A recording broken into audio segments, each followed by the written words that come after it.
اچھا، کس ٹائم خواب سچا ہوتا ہے؟ خواب صبح کے ٹائم پہ جب بندہ دیکھے، صبح نماز سے پہلے جو تہجد کا ٹائم ہوتا ہے وہ صحیح ٹائم ہوتا ہے. اس سے پہلے اگر دن کو دیکھ کے بندہ یا جیسے سو جائے اور خواب دیکھے وہ غلط ہوتے ہے، وہ کانے کا اثر ہوتا ہے. اگر اس نے کوئی ایسی بادی چیز کھائی ہو وہ جا کے دماغ پہ، یا سارا دن اس نے جو کام کیا ہے اس پہ رات میں بھی وہی کام اس کو نظر آتا ہے، وہی چلتا رہتا ہے، وہی کام ہی کرتا رہتا ہے. جس نے سیلری بنائی ہو، حساب کتاب، وہ ساری رات بھی وہی دماغ میں ان کا چلتا رہتا ہے. تو جو آخر ٹائم ہوتا ہے نا تہجد کے ٹائم جو ہوتا ہے، وہی ٹائم وہ خواب اگر کوئی دیکھے تو وہ سچا ہوتا ہے. کہتے ہیں حقیقت کا وہ 40واں حصہ ہوتا ہے. اچھا، مولوی صاحب نماز کے دوران سپیکر کو آن کیا، کیا یہ جائز ہے؟ اب یہ سپیکر ہے، مثال اس نے یہاں پہ بٹن ہے، اس نے نیت باندھی ہے اور یہاں پہ بٹن ماری ہے نماز کے دوران، لائٹ آئی یا ایسے بند تھا یا یہاں پہ اور اس نے یوں کر کے بٹن ماری آن کے، پھر صحیح ہے. اور اگر 7 بٹن ہو بورڈ پہ اور وہ 2 قدم آگے جا کے اس کو آن کر لے تو پھر غلط ہے.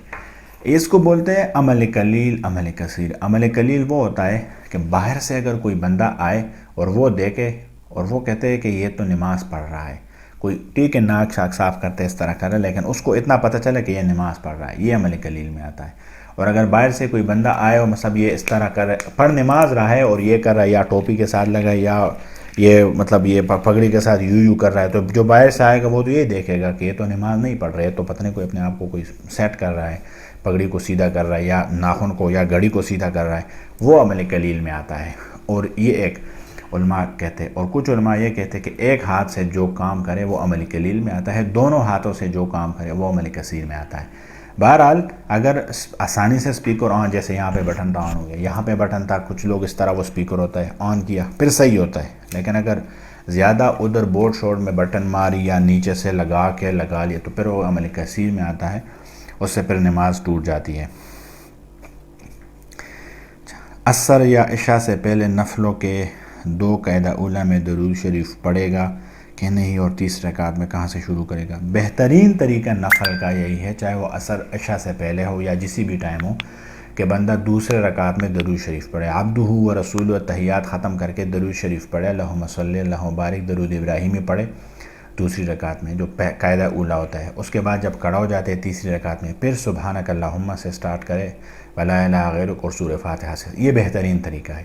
لیکن اگر کچھ لوگوں کو شبہ ہوتا ہے غلط ہونے کا کہ پھر ہم جب سنت پڑھیں گے اس میں بھی ہمارے ساتھ ایسا ہوتا ہے، یا ان کو پتہ نہ ہو اور وہ نہ پڑھے، اور وہ قاعدہ اولیٰ میں دوسری رکعت میں جو قاعدہ اولیٰ آتا ہے اس میں عبدہ و رسولہ تک پڑھے، درود شریف نہ پڑھے، اٹھے اور تیسری رکعت میں الحمدللہ رب العالمین سے سٹارٹ کرے، سورہ فاتحہ سے، تو بھی نماز ہو جاتی ہے، نفلیں ہو جاتی ہے. یہ نہیں کہ ایسے نفلیں نہیں ہوتی، لیکن بہترین جو طریقہ علماء نے بتایا ہے نفل کا وہ یہی ہے.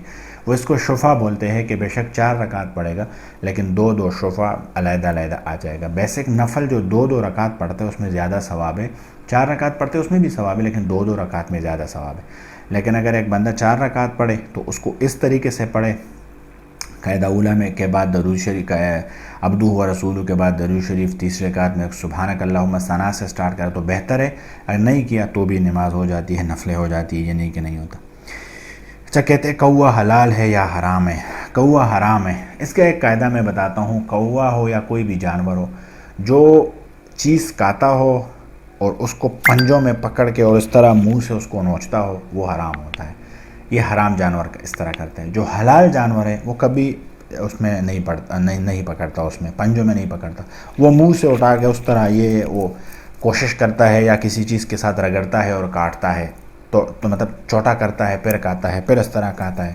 لیکن جو حرام جانور ہوتے ہیں وہ اس طرح، جیسے عقاب ہوتا ہے، یہ جو ہم دیکھتے ہیں چیل وغیرہ، گدھ وغیرہ، یہ سارے ایسے کرتے ہیں، پنجوں میں پکڑتے ہیں اور اس کے نوچتے ہیں اس سے چونچ سے، تو وہ حرام ہوتا ہے. یہ ایک قاعدہ ہے.